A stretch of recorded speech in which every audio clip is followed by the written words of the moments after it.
view ကြသွားလို့ပေါ့နော် okay view ကြသွားရင်ကျတော့အကောက်တစ်ဖွင့်တင်လားဆိုပြီးတော့မေးတာပေါ့နော် okay အဲ့ဒီတော့ကျွန်တော်အနေနဲ့ဆိုလို့ရှိရင်ကျွန်တော်ကိုကဒီအပျော်တမ်းဆောတဲ့သူဆိုလို့ရှိရင်တားကြီးပြဿနာမဟုတ်ပေမဲ့စီးပွားရေးလုပ်နေတယ်ဆိုလို့ရှိရင်เนาะကိုယ့်ရဲ့အကောင့်ကလည်း follower လည်းအစတည်းကတိတ်မရှိဘူး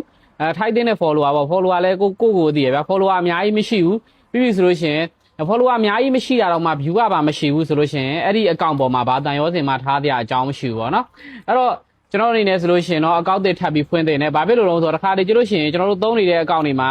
ဘလို့မှ view မတက်တဲ့အကောင့်တွေရှိတယ်အဲ့လိုအကောင့်တွေကိုကျွန်တော်တို့တန်ရောစင်တွေ့ပြီးဆက်သုံးနေမယ်ဆိုလို့ရှိရင်ဘလို့မှအဆင်မပြေဘူးအဲ့တော့ထားခဲ့လိုက်နောက်ထပ်အသစ်ဖွင့်ပြီးတော့ထပ်ပြီးတော့သုံးစေခြင်းနဲ့ပေါ့နော်စီးပွားရေးလုပ်တဲ့သူတွေအနေနဲ့ဆိုလို့ရှိရင်ပြောတာပါโอเคအဲ့တော့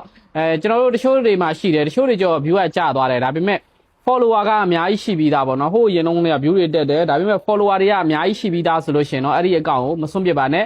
အဲ့တိုင်းပဲဆက်ပြီးတော့ view တက်အောင်လုပ်ပြီးတော့သုံးပါဘာဖြစ်လို့လဲဆိုတော့ကျွန်တော်တို့ TikTok မှာဒီဖြစ် Facebook မှာပဲဖြစ် follower ဒီလည်းအရေးကြီးတဲ့အခန်းကဏ္ဍတစ်ခုအနေနဲ့ပါတယ်ဘာဖြစ်လို့လဲဆိုတော့ကျွန်တော်တို့ရှီယာကုန်ပစ္စည်းတစ်ခုကိုဝယ်ဖို့ကျွန်တော်တို့ရဲ့ sign တွေကိုအားပေးဖို့ကျွန်တော်တို့စီမှာဒီ service တွေလာလုပ်ဖို့ဆိုတာကကျွန်တော်တို့ရဲ့ဒီ sign ရဲ့ဒီ image ကအရေးကြီးရပေါ့နော်အဲ့ဒီအတွက်ဘာကိုကြည့်ရလဲဆိုတော့ကျွန်တော် online မှာဆိုရှင်သူ့ရဲ့ follower သူ့ရဲ့ review တွေကိုကြည့်တယ်အဲ့ဒါတွေကကောင်းတယ်ဆိုလို့ရှိရင်